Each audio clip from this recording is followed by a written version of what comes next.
Ich darf euch mal wieder begrüßen und schaut mal. Minis Forum hat unsere Gebete erhört und hat einfach die Venus-Serie auf den Weg gebracht, beziehungsweise auf den Markt geworfen und überrascht uns genau mit dem, was wir natürlich hier an IT und in dem Homelab-Thema überhaupt suchen. Und wir haben wieder 2 Netzwerkports vorhanden. Bei den manchen Geräten, die jetzt von Minis Forum rauskamen, war es gar nicht. Und was soll ich euch sagen? Ich habe es gerade schon gesagt, unsere Gebete wurden erhört und mit der Venus-Serie finden wir endlich ein neues Gerät. Heißt jetzt 1 Jahr, 2 Jahre später, neues Gerät in dieser Serie, die wir wieder perfekt für unsere Homelab-Thematiken nutzen können. Und das ist halt eben dieses Ding.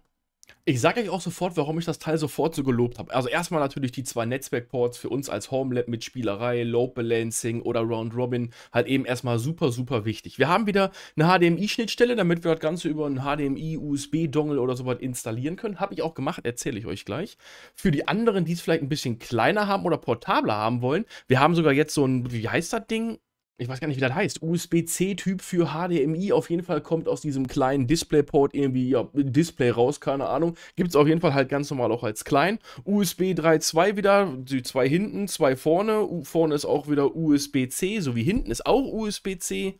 Und natürlich wie immer versteckt innen drin halt eben das WLAN-Teil. Und innen drin ist jetzt einfach, ja, die WLAN-Chipkarte sozusagen. Und jetzt kommt innen drin, kommt das Beste. Jetzt haltet euch die Füße fest. Vorher mussten wir immer die Kisten aufschrauben, um ranzukommen. Und jetzt seht ihr das schon hier oben. Warte mal, ich versuch's mit dem Bild. Seht ihr das? Da sind so 2 kleine rote Dinger. Und jetzt kann man hier einfach draufklicken und der Deckel geht auf und wir können den Deckel aufmachen einfach. Ist das nicht geil? Ohne diese Füße, Gummifüße wieder abpulen zu müssen, Schrauben einfach nicht loslösen müssen, sondern wir drücken einfach oben auf den Deckel drauf und können reingucken. Und wir entdecken da drin wieder 2 Sachen, die mich einfach echt froh machen. Erstens, diese WLAN-Chipkarte, oder dieses WLAN-Modul im Endeffekt, hat endlich seinen Weg gefunden. Ihr seht das hier an der Seite, weggefunden unter der NVMe-Karte, also weggefunden. Das heißt, Wärme und so weiter von der NVMe kommt nicht mehr auf die WLAN-Karte drauf. Und jetzt das Beste, ihr müsst mal da gucken, wo jetzt mein Finger ist. Die NVMe wird aktiv gekühlt. Also nicht mehr irgendwie nur in dem Gehäuse irgendwie, ja, schwitzt fröhlich vor sich hin von der CPU, die wieder unten drunter sitzt. Nein, wird sogar aktiv gekühlt. Mir wurde gesagt, dass diese Mini-Winnie-Würstchen Lüfter irgendwie sehr, sehr laut sein sollen. Ich kann euch sagen, ich habe das Ding hier neben mir stehen gehabt. Ich habe gerade eben per Performance-Test gemacht. Ich höre davon nichts, außer natürlich beim Booten, beim Starten geht der Hauptlüfter einmal hoch. Aber ansonsten habe ich selbst bei meinem Performance-Test von der Karre hier nichts gehört. Für die speziell Interessierten, ja, in diesem Modell hier. Es gibt sozusagen 3 verschiedene Modelle, aber glaubt mir, eigentlich ist das Modell, was ihr wollt, außer ihr wollt super viel Performance. Dann müsst ihr ein Modell größer nehmen. Zu den Modellen komme ich gleich.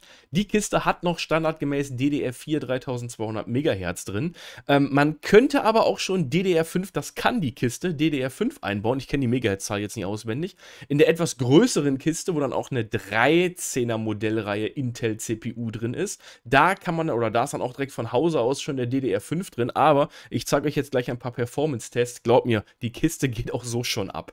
So, ich würde vorschlagen, ich schließe die ganze Kiste jetzt an. Es ist Proxmox schon wieder vorinstalliert. Das Ding wird natürlich hier garantiert meinen HM80 oder HM90 oder vielleicht sogar beide hier bei mir im Homelab ganz normal ersetzen. Wir werden das Ganze migrieren, natürlich in einem anderen Video, aber ich bin mir jetzt schon sehr sicher, dass die Venus-Serie meine HM80 oder HM90-Serie hier zu Hause erstmal ablösen wird, denn ich bin weiterhin, obwohl ich immer mal wieder gehört habe, dass manche Leute irgendwelche Probleme hatten oder sonst was, werde ich garantiert darauf weitersetzen, weil einfach Strom ist einfach immer noch super und ich kann euch jetzt schon mal anteasern. Wir gucken uns das jetzt gleich an. Das Ding braucht 10 Watt. Ich habe die Karre jetzt angeschlossen, die ist auch schon hochgefahren. Und was ich euch ja gerade eben, vielleicht hat es der eine oder andere mitbekommen, noch verheimlicht hatte, war das Thema CPU. Und das wollte ich euch jetzt mal zeigen, denn auch das war für mich erstmal komplett neu. Ich bin ja kein Hardware-Mensch sozusagen. Denn schaut mal hier, das allererste, was mich jetzt hier anflashen würde, ist das, was hier über mir drüber steht. 10 Kerne? 16 Threads? Was ist das denn? Ich weiß, viele von euch wissen das scheinbar, ich wusste das gar nicht. In dieser Kiste, weil es ja natürlich wie so eine Art Mobile-Laptop-Notebook-CPU ist sozusagen, was hier für unser Homelab ja vollkommen ausreicht, gibt es mittlerweile sogenannte Efficiency oder Echo, wie auch immer, Kerne, die halt eben nur einen Thread haben und es gibt halt eben sogenannte Performance-Kerne in diesem Mobile oder H-CPU, so heißen die ja, gibt es halt eben welche, die heißen Performance, also E-Kerne und P-Kerne. Und man kann es natürlich sich denken, die P-Kerne werden natürlich dann die sein mit den 2 Threads.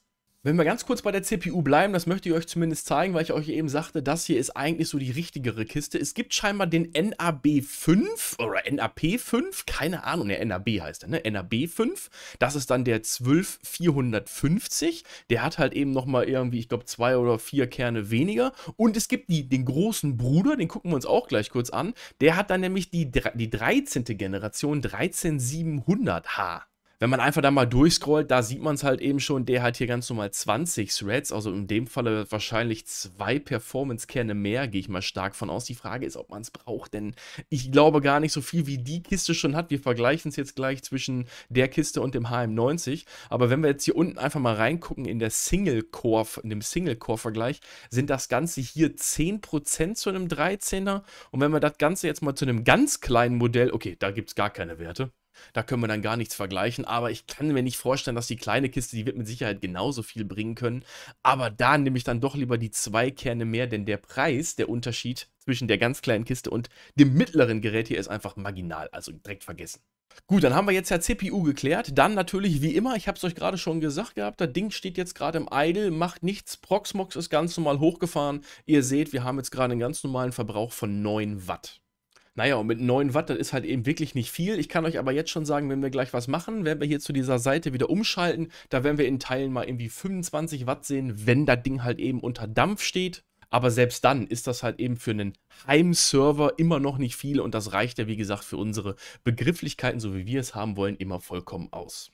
Auch hierzu schon mal ganz wichtig, wir hatten in Vergangenheit mit irgendwelchen Sondermodellen von Minis Forum immer mal wieder Probleme gehabt, Proxmox, mit diesen speziellen scheiß Netzwerkkarten, die hier drin sind, mit diesen i225 und hier sind jetzt die i226 drin, hatten wir immer mal wieder Probleme gehabt. Jetzt mit dieser Kiste hier, mit dieser Architektur, gar kein Problem, Proxmox wieder einfach direkt zu installieren, ohne irgendwelche Umwege über irgendwelche Kernel zu gehen. Nein, es ging sofort wieder automatisch USB-Stick rein, Kiste installieren, lief. So, jetzt habe ich euch genug gelangweilt mit irgendwelchen Hardware-Schnicki-Schnacki. Ich würde vorschlagen, wir gehen jetzt mal auf die Maschinen selber drauf und machen einfach mal, wie soll ich sagen, einfach mal ein paar Tests. Und in dem Falle hauen wir jetzt als allererstes mal den Sysbench auf die CPU los. Und wir werden den Test natürlich genauso 1:1 mit demselben Befehl einfach auf dem, ihr seht selber, auf der HM90-Kiste machen. Das ist ja das hier, was bei mir weiterhin hier produktiv rumsteht und jeden Tag vor sich hin werkelt. Links könnt ihr jetzt schon mal sehen, in 10 Sekunden hat er 40.252 Events durchgeballert und auf der rechten Seite mit der alten Kiste sozusagen, also HM90, 21.948. Jetzt muss man natürlich dazu sagen, eine Kleinigkeit läuft natürlich auf der anderen Seite auf meinem HM90, also geben wir ihm einfach mal vielleicht 15-20% mehr. Trotzdem wären wir dann jetzt mit dieser Kiste hier über ein Drittel schneller und haben deutlich mehr Events durchgeballert als halt eben mit dem HM90. So, CPU ist natürlich nicht alles. Wir wollen auch einmal den RAM testen und RAM ist natürlich trotzdem CPU-abhängig. Deswegen wissen wir jetzt schon, wahrscheinlich wird im RAM ein bisschen mehr ankommen. Selber Test, einfach Sysbench Memory Run. Hier machen wir dasselbe, Sysbench Memory und ein Run. Ihr wisst selber, die ganzen Daten müssen halt eben durch die CPU durch, bevor sie halt eben im RAM landen. Was erstellt ihr hier jetzt? Erstellt jetzt, soweit ich weiß, ein 10-Gig-File irgendwie im RAM. Und da haben wir jetzt schon, er hat jetzt da für die 10 Sekunden hat er über 1 Million Events, beziehungsweise sozusagen wahrscheinlich einzelne Bytes oder Sektoren halt eben im RAM reingeballert und hat irgendwie angeblich 10 Gig die Sekunde, 10.000 MB da reingeballert, wobei wir hier auf der anderen Seite, und da sieht man jetzt schon die Architekturunterschiede zwischen Ryzen und Intel, 289 Megabyte genommen hat. Ich kann euch jetzt schon mal sagen, ich habe extra alle meine VMs jetzt gerade nochmal runtergefahren von der HM90-Kiste, also alleine da kann man schon den super krassen Unterschied sehen.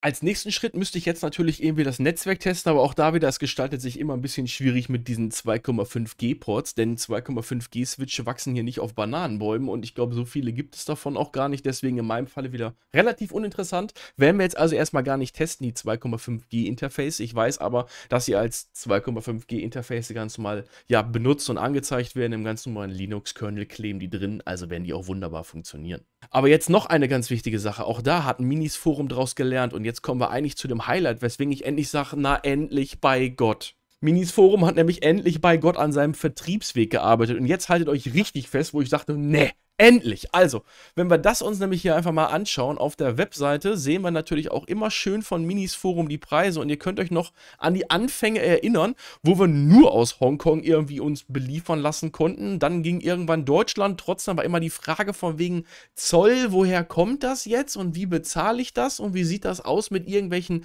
Garantien oder Gewährleistungen, und man hat es trotzdem hier bestellt, weil es einfach, ja, deutlich günstiger war. Das ist jetzt vorbei. Und vorbei heißt, ihr könnt das zwar da bestellen für den Preis, aber dann habt ihr immer noch damit zu tun, dass ihr euch mit Minis Forum auseinandersetzen müsst, wenn halt eben irgendwas ist, und jetzt haltet euch fest. Ich weiß, da steht jetzt erstmal nur, in dem Falle irgendwie bis 1. Juni, nee, 1. Juni. So, jetzt habe ich es aber. Da steht aber nur bis 1. Juni. Ich kann euch aber sagen, das wird immer wieder verlängert, zumindest war es in letzter Zeit so. Und wenn man sich jetzt den Preis hier reinzieht und dann einfach mal wirklich zur Kasse geht, hätte ich echt nicht gedacht, landen wir nämlich genau 1:1 bei dem Preis, der halt eben auf der Webseite von denen angezeigt wird. Also hier jetzt 559 zu 559, und wir haben einfach nicht das Problem, dass wir uns selber mit Minis Forum auseinandersetzen müssen, falls wir irgendwelche Retouren oder sonst was haben, sondern wir kennen und nehmen einfach den schönen Service von unserem Amazon und sagen einfach Tschüss und zurück. Und natürlich das Beste, das selbstverständlich gibt es auch diesen NBP7, der kostet natürlich jetzt hier in der Anzeige 989 Schleifen, aber da seht ihr schon dasselbe, 160 € Coupongutschein, müsst ihr quasi nichts machen, einfach nur hier unten den Link benutzen, da steht alles drin und dann landet er direkt da.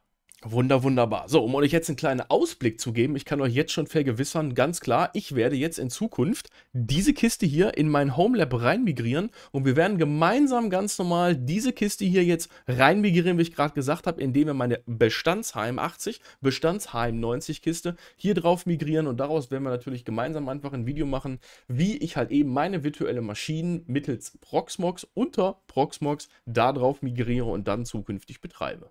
Vielen lieben Dank, dass ihr wieder eingeschaltet habt. Macht's gut, bis dahin. Ciao.